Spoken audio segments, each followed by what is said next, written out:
This is Fan Electric Ghost, and we're live on the air with Richard Spegal. You're the author of the Eternal Knights and Wolves and Ravens trilogy. Welcome to the Fan Electric Ghost podcast. How are you doing tonight?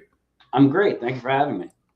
Well, it's great to talk to creative people. And we started this podcast initially talking to all types of creative people, primarily singer-songwriters, but then we segged into novelists, filmmakers, painters, any type of creative type of person. So that's kind of the space we're in.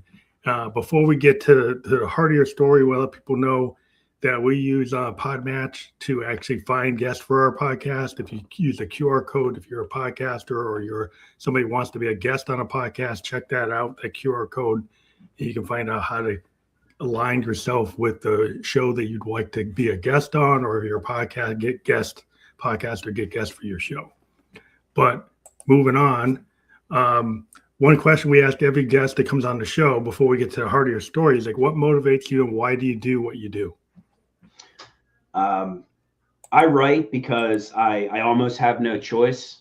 I mean, I have all these things in my head and these fantasy worlds that I live in and stuff like that, it's got to get out. So I write mostly for me. And So is that something that you've done? When did you start writing?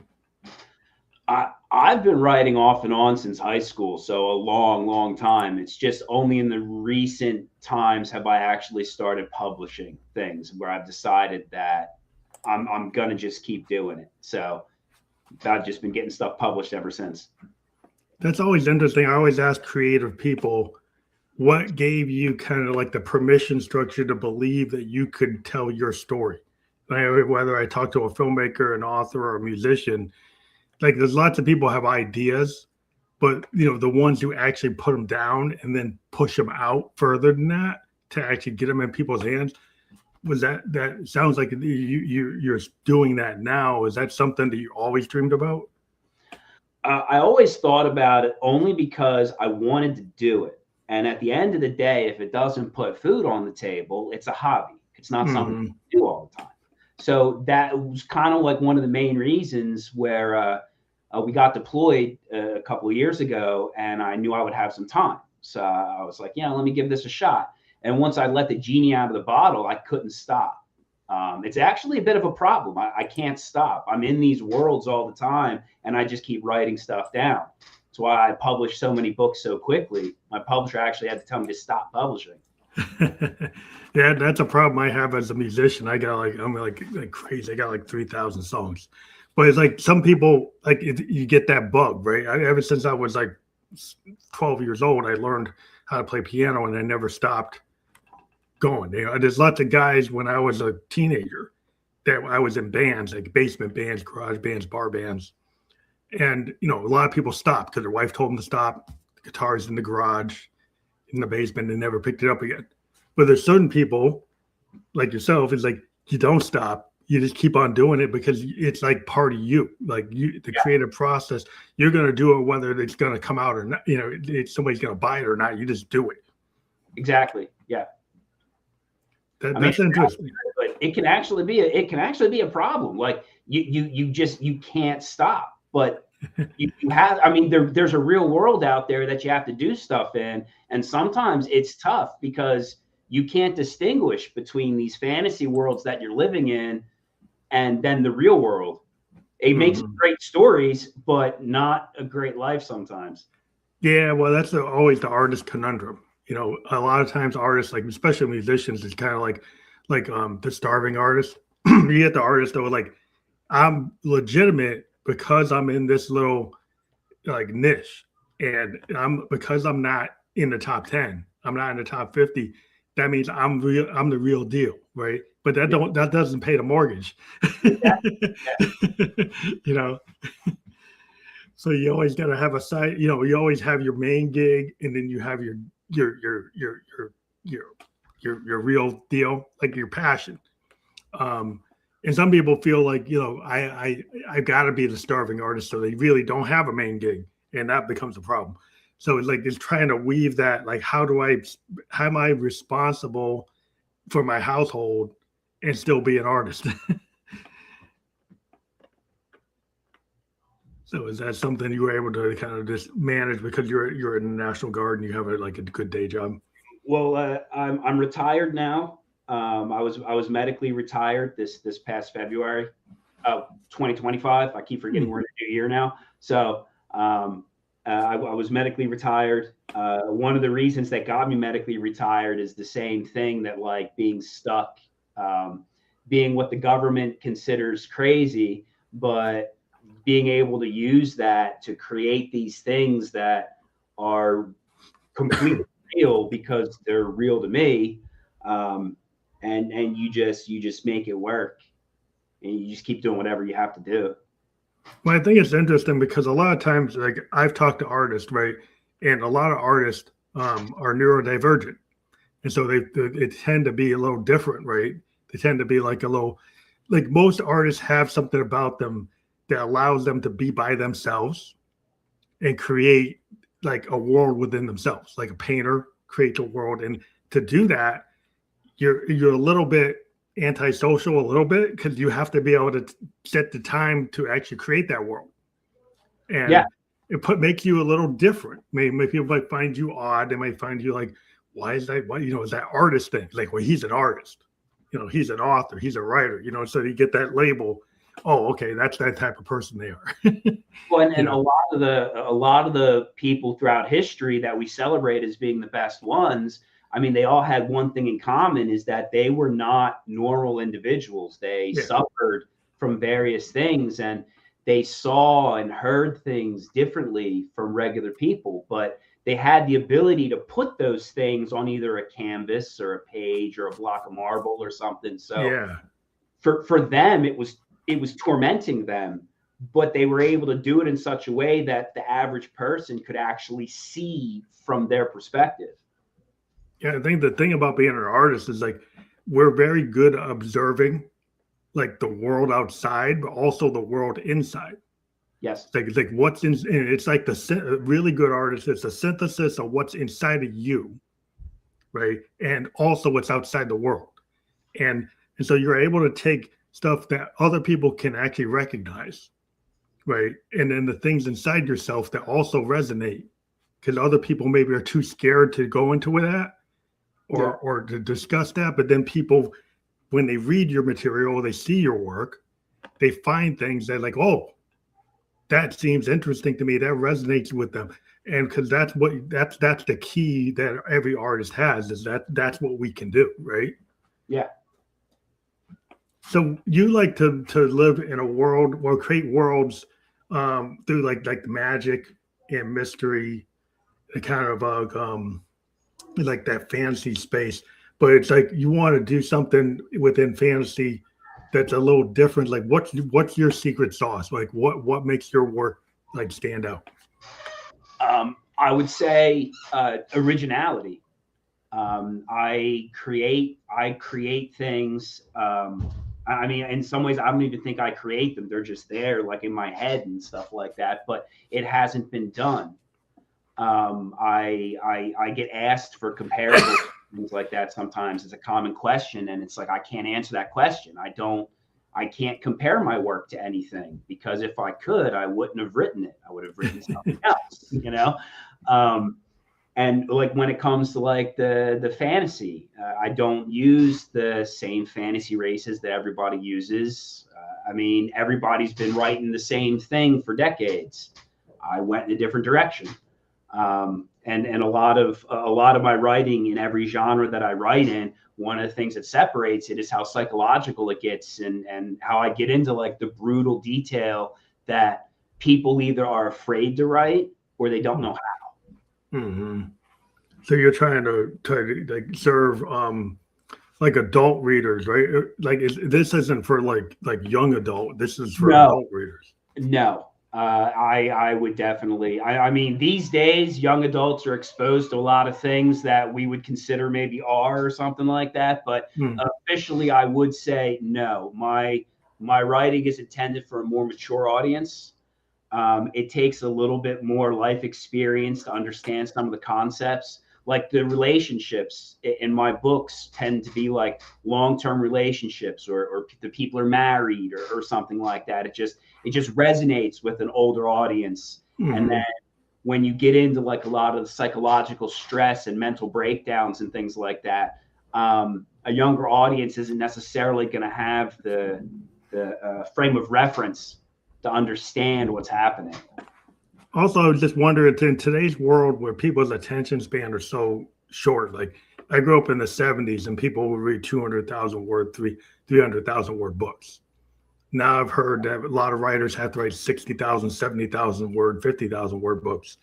So what kind of space are you in? It doesn't matter. The story is as long as the story is. My shortest book was 90,000 words. My longest book so far it hasn't been published yet. It's 180,000 words. So that's outside the norm based on today's world. It's what matters is the pacing, how the story is told. If you do it right, it doesn't matter how long the book is or the attention span of the reader, because they're completely immersed and they can't stop. Yeah, well, it's like you got to serve the story. Like I say, as a musician, you get a lot of people today tell us like we can't write a song more than like 2 minutes, right? But I'm like a fusion jazz artist, so like all fusion jazz stuff goes like 10 minutes, 15 minutes. So like in today's world, how do you present that to an audience that only wants to hear 2 minutes? Well, that's not my audience. So you write for what, like you write what you're going to write. Right. Exactly. And whatever the story, if it serves the story, if it's 200,000, if it's 80,000, whatever it is, And because they say, I mean, that's just one of those, it's a rule of thumb that they just like to say. But like I said, it doesn't matter if the audience enjoys it, because there is a rule of thumb for debut authors are supposed to focus around 90,000 words. I read that somewhere. Anything more than 90,000 words, and that's too long for your first book. But the story has to be served, and it's over when it's over. Yeah, I mean, if your story doesn't work within this like 90,000 artificial limit, then you're going to be like kind of wrecking the structure of your work to just fit the market. And I've always been the kind of person that's like, you don't know what's going to work. Like we live in a world where people love to clone because of the algorithms. Yeah, I want to clone something that's like going to be a known success. I'm going to use this trope. I'm going to use this meme. I'm going to use this whatever. And people are like, music, they use samples, they use loops, like you're just rehashing something that was done. I was like, what about actually coming up with something new? Yeah. And that's not, that has been so absent from all forms of media for so many years that people almost don't recognize it anymore. Everybody's standards have come down because they're not being provided with the quality that they deserve. And the industry's been failing everybody. Yeah, I mean, I grew up, being a big fan of like Rod Serling and Gene Roddenberry, and also like Victorian poets. Like I love Wordsworth, I love Blake, I love Lord Byron. And what I like about the Victorians is like, you got Blake is very succinct, very short. His poems are like the shortest of all the Victorians. Like Wordsworth and these other guys are super verbose. But it's like, so Blake was kind of going against the cut, like his version, but he wasn't known in his time. Like people don't realize William Blake his stuff was found in a barn. He wasn't famous in his time. Like, because everybody, the style at that time was like more verbose. And he wasn't that way. A lot of those guys didn't really get recognized until they were gone. They were gone. Yeah, some of them were kind of big deals, but a lot of them weren't. Like a lot of them were like Wordsworth or like, Blake was totally unknown. But it's just like the thing is, I like the level of work in some of the older work. Like if you read, something from the 1970s, like any kind of science fiction stuff, Isaac Asimov or Ben Bova. Oh yeah. The stuff is deep, and it's not meant for you to read quickly. You have to find the Easter eggs. You have to figure out stuff. You might have to go back and look at it again. And I'm wondering, do you find that people tell you have to write at it? Well, I guess you don't care what they tell you, But like, there's a lot of people who say, well, you know, I can't really overfill this book with too many Easter eggs or too many plot twists or all this stuff because though this audience is not willing to engage at that. Well, I don't. How's the best way to answer? When it comes to the actual writing, like I say, like I can't stress. I write the story. I don't think about the audience. Because if you think about the audience, I know it seems counterintuitive because you want the audience to like it because, you know, they need to like it. But if you create it without thinking about the audience, then the audience's impact isn't there. It's a real story. Mm-hmm. Too many things pander to the audience, and that makes them fake. So when you create something without thinking about the audience, you've actually created something the audience likes more. Like more authentic. The biggest compliment I get, I love it when I meet people and they don't say like, oh, this was good or oh, this was great. No, they look at me and they're confused and they just say, how did you do this? I love that compliment. Like, how did you create this? Because it just like the way the combination of a good story with good storytelling, it's just been lost. Yeah, because I mean, like one of the things I was reading about, like, you like to go into the dark corners, the moral risk, real emotions. You don't like to sugarcoat consequences. So that means that there's a lot of detail, right? There's a lot of emotional depth, right? And it's not going to be just, you know, it's like probably I think there's a lot of junk food art. Yes. And I like that phrase. Yeah. Like sometimes you want to go to that, you know, restaurant where the guy actually makes it by hand. It's not part of a franchise, right? That I don't need a franchise, right? I need to go to this restaurant because he does it he creates the noodles from hand by hand, right? He does his own pasta. He does his own bread. He's not getting it from some suppliers. Everything's handmade. So when you see like an independent artist that doesn't care about the algorithm, that just does what they feel, which means one book might not be what the last book is, right? Because they're going to go with where their gut tells them to go. Yeah. And I like doing that. And it's not something that a lot of people can do because you have to know what you're right. You have to understand what you're talking about or it's not going to make sense. In visual media, movies and TV shows, you can get away with it because it's visual, everything's pretty quick. Mm-hmm. But in the book, there's a lot more space. If you don't know what you're talking about, it comes across real quick. And a lot of people, they don't know how to detail that darker side of what's really happening when the stress of what you're surviving gets to you. It kind of helps to be crazy, I guess.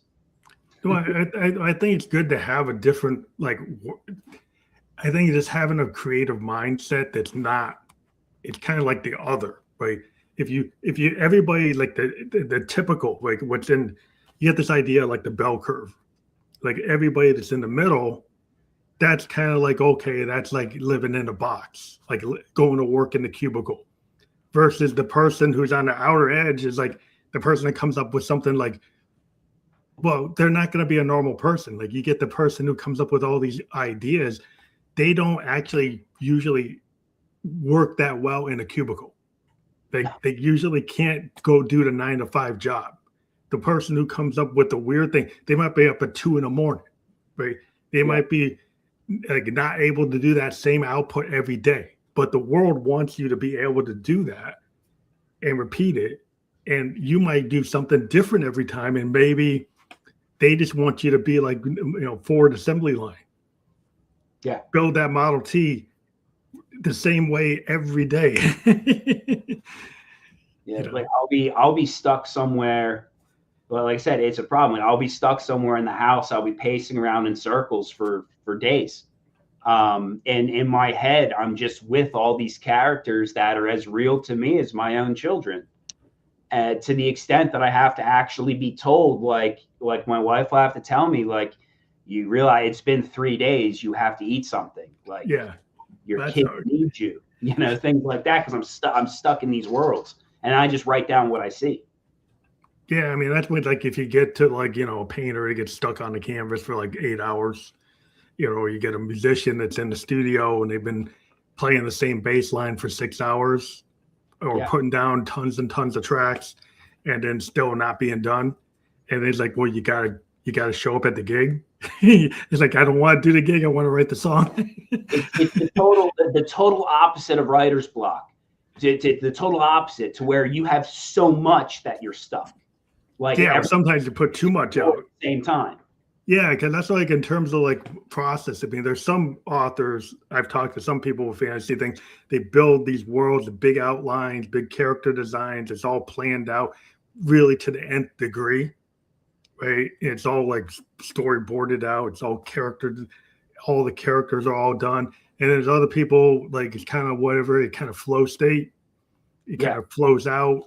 And then maybe it's a little bit of everything. Maybe it's a little bit of that or a little bit of this. It's like, is your style kind of like, do you have a certain thing or did this comes to you like a download? I used to try to do like an outline thing only because, well, I loved writing and I was younger.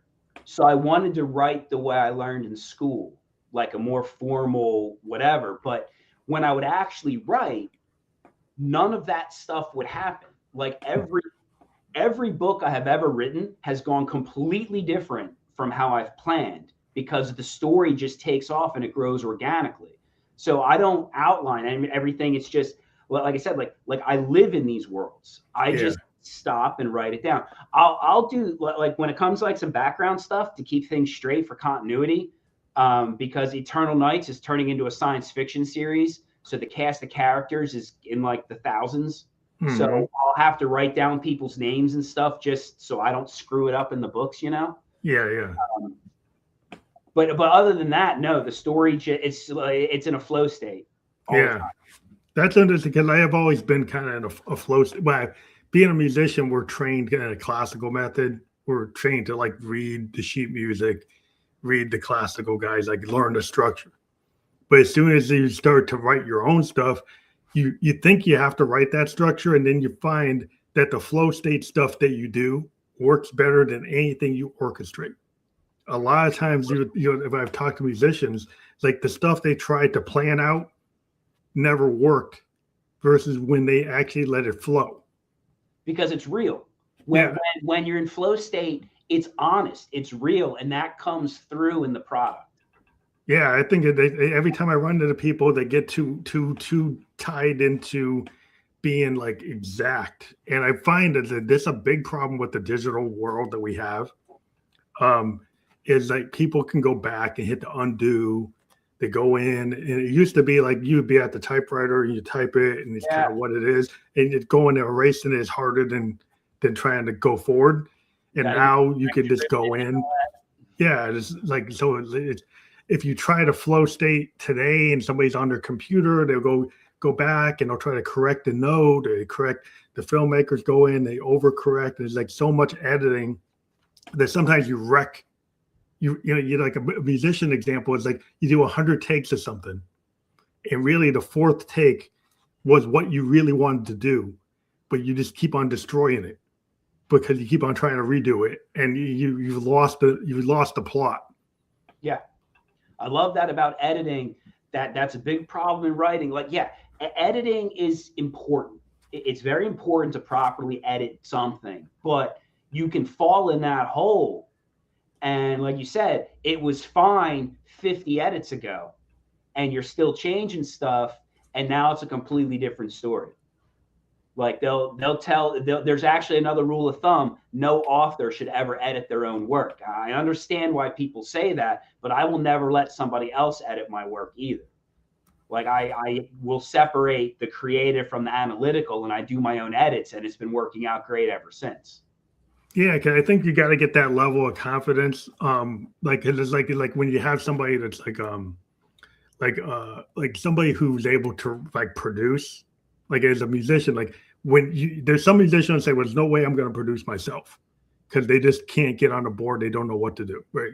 And then you got other musicians that will go, like a Frank Zappa, like Prince, like certain musicians, they can go in and they can do everything, right? Yeah. They'll engineer it because they actually have a vision. So when you have somebody that has a vision, if they let somebody else, engineer or producer, come in, they've wrecked the vision. So if you're confident enough to know what your vision is, then you can do that. But some people, I think they second guess themselves. They can't do it. So they have to have somebody do it. Well, it does make sense, especially like we were talking about being in a flow state. And that's wonderful when it comes to creativity and writing. But then in order to edit, you do have to be able to stop that. You have to take that's great thing that you created, and you have to be able to go through it very carefully, line by line, analytically, not creatively, but analytically, making sure that you're fixing all the mechanics and stuff. And yeah, and like I said, not everybody can do both, and that's fine. And that's why you have people out there that can do it for you, as long as you know do it once. Don't edit it like 100 times, because you're always gonna find somebody's always gonna find something that they're gonna tell you need to change. Yeah, that's the problem, because like it really does change like everything. Like if you let your engineer take your song, they can totally color it into a different way. It's not what you intended at all. So then if you don't trust yourself as like, I intended it to be this. But if you let the engineer and the producer come in, they'll change it to whatever they think it should be. And then if you think their judgment is better because they're going to make you money, or they're going to get it in the top 10, versus, well, maybe this song shouldn't be in the top 10. Maybe it's supposed to be something that only certain people, like a Frank Zappa, like he purposely did stuff, right, that wasn't ever going to be top 10, right? Because that's what he wanted to do. If he wanted to be top 10, he could have done it, but he didn't do it that way. Well, then, and a lot of times especially when you have professional editors, and like when we're talking about books and stuff, they only look at the one work. Now, all of my books are part of a series. Oh, so yeah. None of them are standalone. So each book does have stuff in it that technically isn't necessary for that particular book, but it makes sense as part of the series. Like a bigger book, bigger structure. Questions from a prior thing, background plots, stuff like that. So I've had editors will look at a single book and it's just like, you've got like 40 wasted pages. It's like, well, no, you idiot. That's like book 2 of 3. Like, I need that stuff. Yeah, because you're setting something up. I mean, it's like, exactly. Because if you're setting something up, this is the problem, is the big plot. Like it's like you're setting up stuff like a musician sets up an album. And if you pick the single versus the deeper cuts, especially if you have an album where things work together, you'll get your A&R guys that want to turn every song into the single. Okay. Yeah. But that doesn't actually make the story work. Right. Like the editor will be like, well, I don't understand what you're saying here, because those are answers to questions in the first book. Yeah. You can't retell the story in every single book, because each book would end up being like 300 pages longer than the next book. You reference a few things. You want people to be able to enjoy it, even if they didn't read something prior, but you intentionally don't retell the entire story.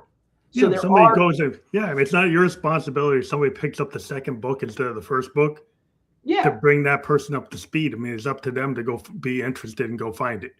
I mean, you can make a few references and things like that, but yeah, and there are going to be things, especially like Eternal Nights is going to be a series with like 30 or 40 books in it. So if you pick up like 10 years from now, if you pick up book 21, man, I don't know what you're going to understand. You're the one that picked up book 21. Yeah, that's on you. You don't got to go in to try to explain the whole concept. Yeah. Like, it's like, you just have to, like, somebody goes into a Star Wars movie and they don't, like, I don't get it. But did you ever watch the first ones? It's like, you don't get it because like, okay, well, if you're not a Trekkie and you don't get it, right? Trekkies are like diehards. Like, they know everything. Exactly. They know Vulcan, they know Klingon. They'll actually do it. They'll actually speak the language. So it's like you get people who are really tied into it. And that's kind of what you want your fans to be so drawn in. Yes. That they get like that, right? That they get so deep into your world that they're at like the fantasy convention and they're actually like mimicking your characters and stuff. Yeah, the questions I get, the people who read Wolves and Ravens, like I get some, I don't want to say weird questions, but I get some weird questions that like people are looking for like these really deep answers and things. And it's like, sometimes it's like, dude, man, I don't know. I just wrote the world. That's how the story came out. Sorry, like I can't answer that. There was no, I didn't sit down for 3 hours and decide that there's going to be this deep background meaning between this line of dialogue. Yeah. Yes. You get some people like maybe they get so caught up they want to argue the direction of your character, right? It's great. I love conversations and stuff like that. But like you mentioned Easter eggs and stuff before, like, you know, there's a lot of Easter eggs out there that aren't Easter eggs. There are things that fans have decided were Easter eggs, or the original creators, like George Lucas, like when it came to Star Wars, like they used to do interviews all the time. Like, yeah, I don't know what people are talking about. But they just decided. People found, what Trekkies do the same thing. Yeah, Trekkies will find all this stuff and say, well, that's what this really means. Yeah. About the Romulan war with the Federation. I'm like, that's not what it is. You just came up with this idea. I loved the original Star Trek because when you watch it, you can tell that every episode they made, they had no idea when they were going to get canceled. They were just doing whatever they could. They had no idea it was going to be popular. And then, like I said, everybody's assigning all these meanings. It's like, dude, those creators, they were just shooting from the hip. Yeah, they made all this stuff, and you build all these rules. Like, well, Romulans do this, and the Klingons do that, and this is what it's like. Really? That's why if you look at that huge universe, the original series doesn't make any sense. No, all the rest of it does. But the original series doesn't, because they were just making it up as they went along. They were doing it. Yeah, it's not like what it got turned into. I mean, they built this whole empire on it, but and then they started being careful with continuity and rules and things like that. Yeah, people like checking stuff. It's like, well, it's got to link up with Deep Space Nine. It's got to link up with this. Exactly. So you got to have all this like cross continuity and all these like timeline things, but they're always playing with timelines, But in terms of like your characters, I think I had asked like whether or not you would go into audiobooks because of people's like ability to be I know people like to multitask, and like, do you feel like your readers are really tied to the written word, or do you think they would like an audiobook?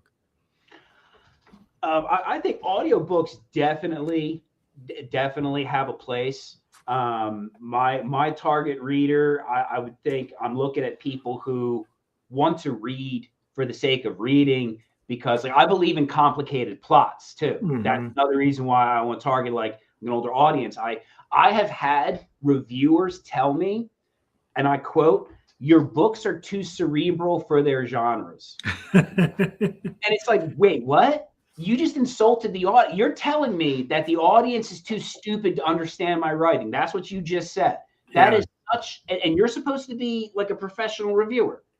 I like to think that people want to think. They want to not know what's happening. What's the point if you figured it out by page 10? I think it's like if you have something that just hits you over the head, it's like some TV show, right? Like you're watching like, it's like Jump the Shark, or you're watching, like a $6 Million Man with the what is it, like when they had this Sasquatch, some stupid thing like that. It's not real well thought out. Like it's like not well put together. And so if you assume your audience is that not cerebral, then I think that's like, well, that's what you choose to do. I mean, if you choose to that's the world you want to live in. I mean, look, we all have our moments and things like that, but it's not a movie. It's cinematic, sure, and it could be a movie, but it's not. At this moment, it's a book. So if you're choosing to pick up a book and read it, then I'm going to make the assumption that you would like to think. You don't want to figure it all out by the trailer or by page 10. And I love it when people tell me I had no idea what was going to happen until it happened. I love that because you don't see that anymore. Yeah, well, that's the problem. You got filmmakers that used to try to create films that would have some kind of mystery to them, and you wouldn't figure out the plot in the first 10 minutes and figure out what's going to happen. But now there are people saying like, oh, you have to make it that simple because they're assuming that the audience is that like unable to actually, to delve into anything that has any depth. Yeah, and that's what the audience wants. The entertainment industry has destroyed their own audience. And it doesn't matter. Like every single thing that flops and loses millions of dollars, that's a sign. But they don't read the sign. They just make another flop. Well, it's like they keep on just remaking things that were made before and poorly. Yeah. Like you guys won't spend any money for anything new. You go and take something that was well done and then wreck it. You take a new adaptation and you don't put the depth into it, thinking that that's what people want. I mean, and these remakes, these budgets are ridiculous. Like you could really fund like 6 brand new movies. Yeah, I mean, I would. Why can't you come up with some new ideas? I grew up, like when there were new ideas popping up, and now like it's so risk averse. Unless you're in the indie world. Like in the indie world of indie authors and indie films and indie music, there are people trying to push things. Yeah. It's just that when you go to see, who's in the top 10, who's the popular, that stuff is not registering like it used to, right? So not that the stuff doesn't exist. It just is not getting pushed out and being found because they keep on just wanting to regurgitate a lot of garbage. Well, if you think about it, it's because the professionals in the industry aren't qualified. If you think about it, the average person graduates college around 21, 22. The entertainment industry has been wrecking itself for 20 years. So you do the math, any professional in the industry under the age of 40 isn't qualified to see anything original because the things didn't exist in their lifetime in the industry. The stuff didn't exist. Yeah, I just think the people who are curating things have like no taste. Yeah. It's like they're risk averse. They seem to be like, to me, like I'm in insurance. In my day job, I'm an insurance tech guy, right? System analyst.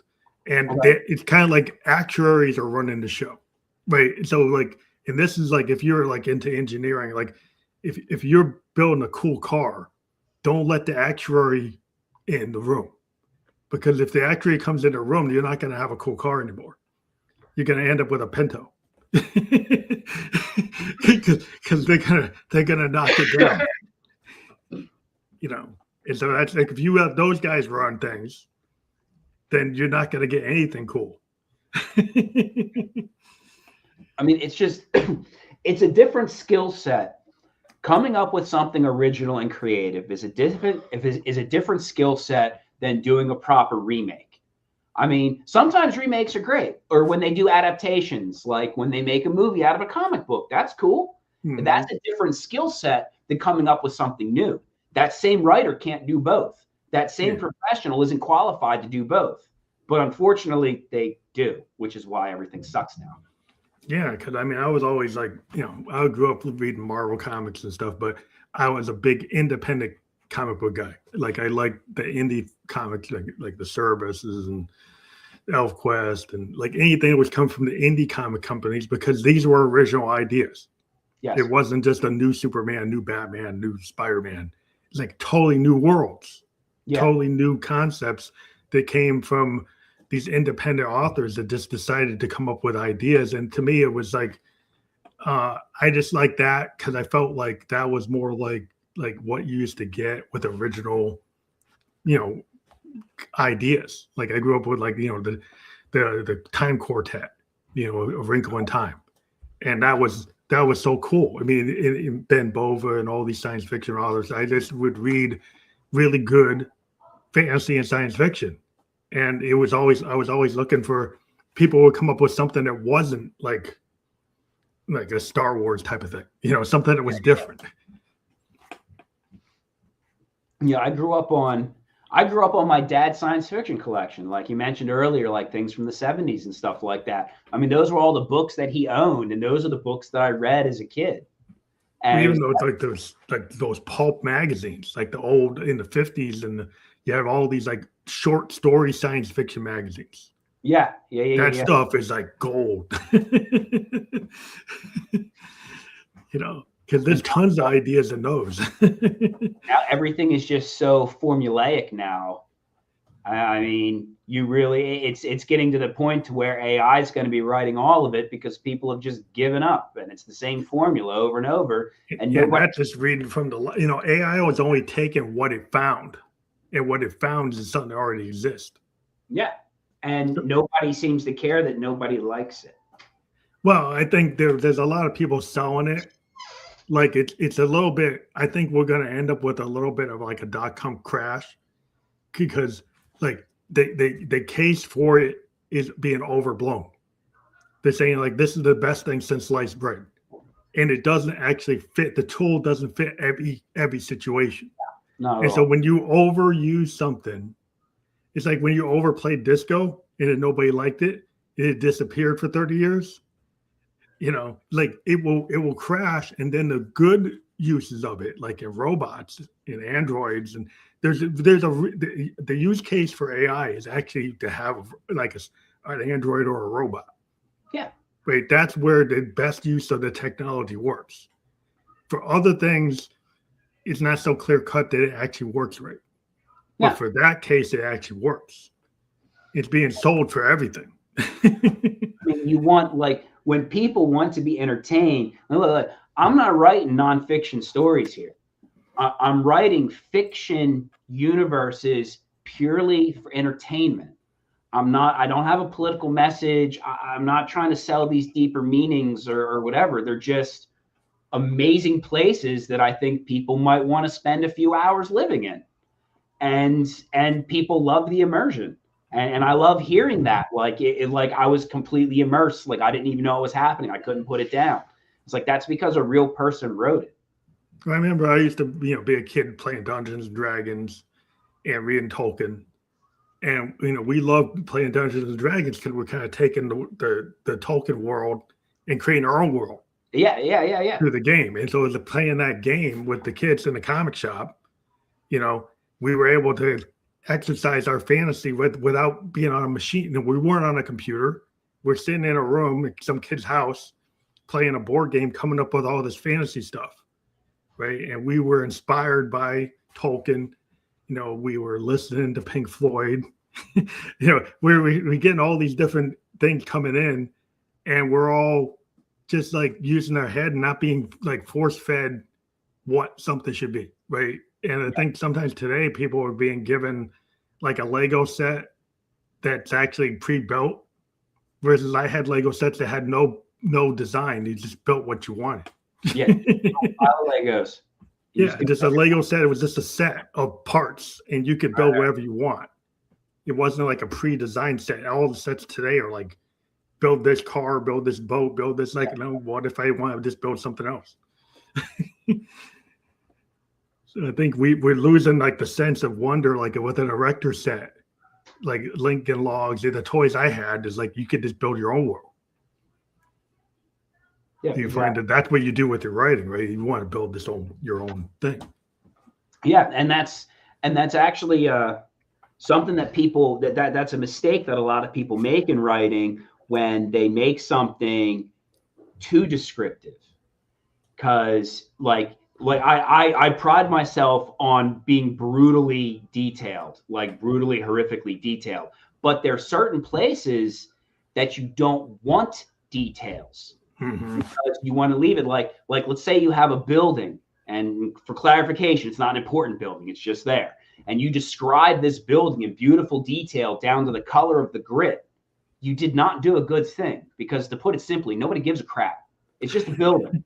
Not only did you waste everybody's time and words, but you removed the imagination of the reader. I want your imagination to enhance the story that I wrote. So I need to leave openings for your imagination to color it yourself. If I'm too descriptive and I'm telling you everything, then it's not the same kind of immersion. It's telling you everything is different from just showing you the story. Like telling voice and showing voice, they're different things. Yeah, it's kind of like that famous thing, like baby shoes never worn. I think it came from like Hemingway, and it's like, and he like kind of just says something like you say, well, why weren't they worn? But he doesn't tell you what happens. Like when you leave just a little bit of a hint without being super descriptive, you can lead the reader to like, oh, what's that mean? And I think that's what really good writers like know when to do that, and then know when to describe something. Because if it's actually going to help the plot, then you describe it a little bit more, but. Because there's a difference between having a great story and being a great storyteller are two different things.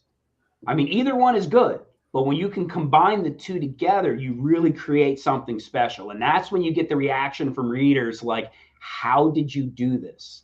And it's like, I love that. I love it when people say that. So do you use like beta readers with your books or anything, or do you do that kind of pre-check with a set of trusted like reviewers, or you just how do you do that? I used to have a couple of I don't want to say proofreaders, but a couple of proofreaders, only because I wasn't sure. Like my writing style is very unique. And in the beginning, I did not think I would be allowed to publish. I thought my work was too dark. I thought the publisher would say like, dude, we cannot put this in print. You went too far. So I would have people kind of help me out, like giving their opinions and stuff. But then I have since learned that like the publishers love it. And books don't work that way. As long as you don't have a picture, you can write whatever you want. Like pictures is where the rating system comes into play. Oh, once you realize that you were a good, you can execute your vision without a lot of extra, cooks in the kitchen. Because I think that ends up being a problem with some artists to get too many cooks in the kitchen, and we see that a lot. Because even like people using AI to write their books, and I'm like, for a nonfiction book that's like a 10-step self-help book for some guru, fine. I mean, you want to have AI help you write that? I'm not buying it anyway, but but like if you're gonna write something that I want to enjoy, I don't want to know that AI wrote everything. I want to know a human being wrote it. Well, and once like in the beginning, once I got over that, because my writing style is not going to change. So once that got vetted, I was a lot more comfortable. But then there's things like my writing gets pretty horrific, and some of my characters are female characters. Well, I'm not a female, so there's times where I have to kind of guess what I think is bad. Like for this particular character, I have to guess what I think would be like the worst thing to happen, and I'm guessing it as a guy guessing on behalf of a female. So, and I didn't have any female proofreaders at the time, so I was like, maybe I'm like totally off the wall, but I was very lucky. It's the one time I had a professional editor, and she happened to be a woman. I got lucky on that, and she loved it. She loved everything I did with it, and I was like, great. So now I just sort of just do stuff. So you said before that you have a really big series with the series Eternal Nights. So you plan on this being like a going like decades? Probably, yeah. Right now, there's only two. It's a 2-part prequel, but the main series is going to be science fiction. That takes a lot of research. So in the time for researching, that's when I wrote the fantasy books, just so I could, do something in between. But now that fantasy trilogy is all out, the first science fiction book I'll be giving to the publisher maybe in March, maybe. And at this point, it's just however quickly they let me do it. I mean, so you just have to pace with what the publisher is comfortable putting out. I mean, it takes me 5 weeks to write one. I have to actively force myself to not write because it takes over like my entire world when I do it. And I've got like 5 more books on my computer. My publisher's like, no, dude, that's not how business works.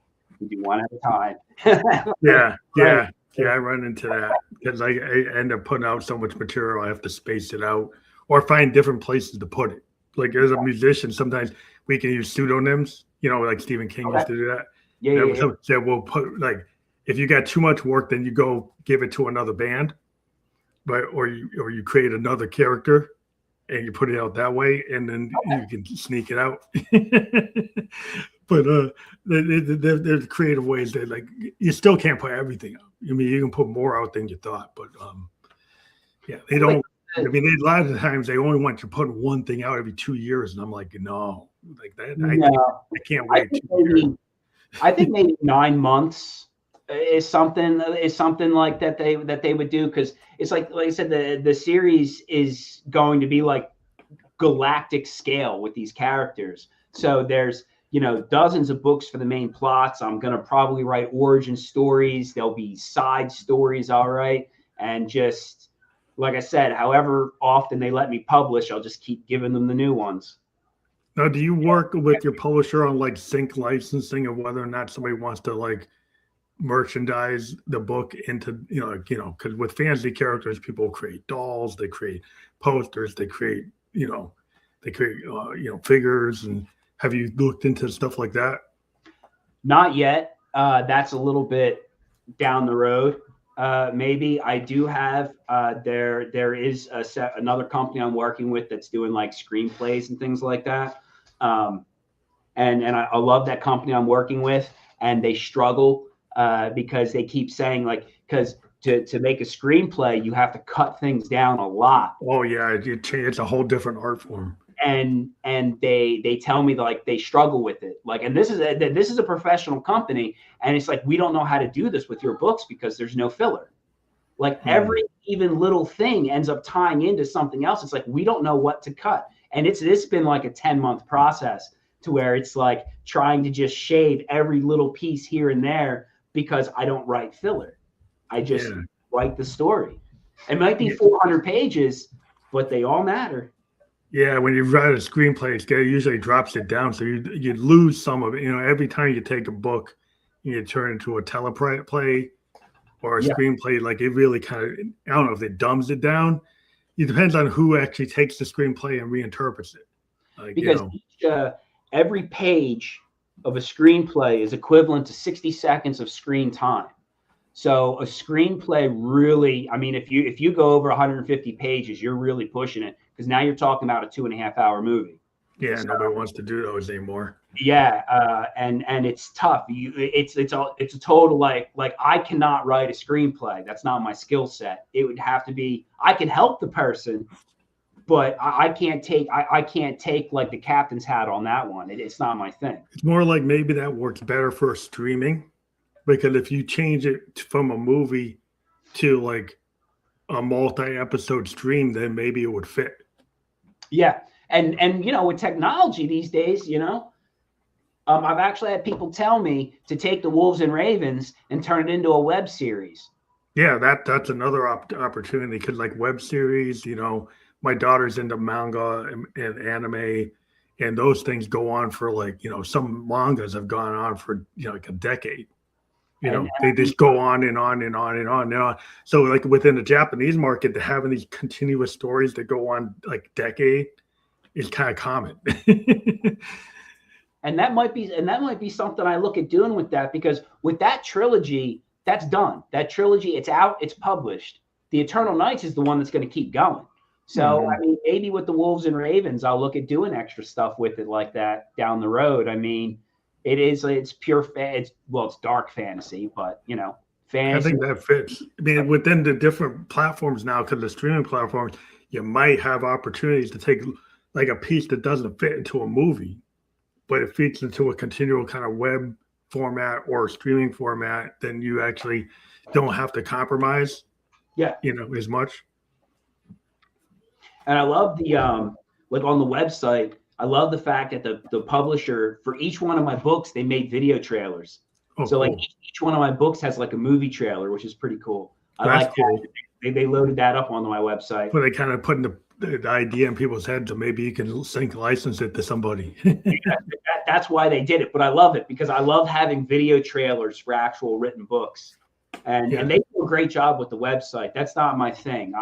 I'm not even allowed to have access to it because they assume I'll screw it up. So they do it for me.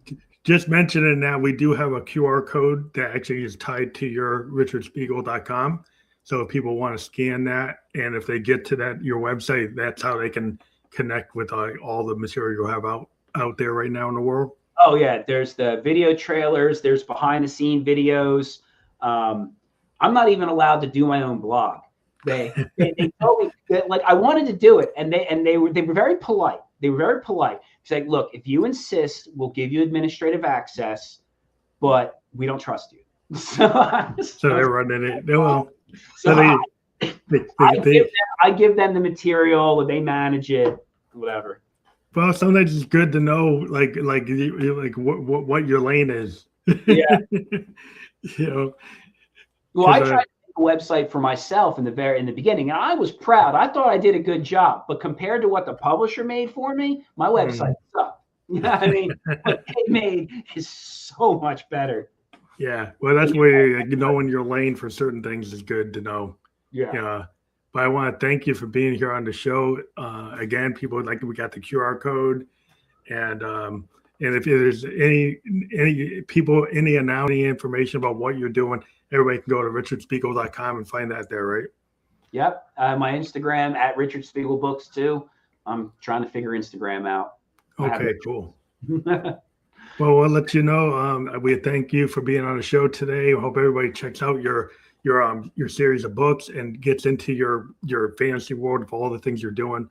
We do encourage everybody who watches the show to scan the link or click on the links of the guests that we have on. Check out the material, click through, check it out, download, purchase, buy, support the artists that we have on the show. And I want to thank you for being here today. Oh, thank you for having me. It was a lot of fun. Thank you. Have a good night.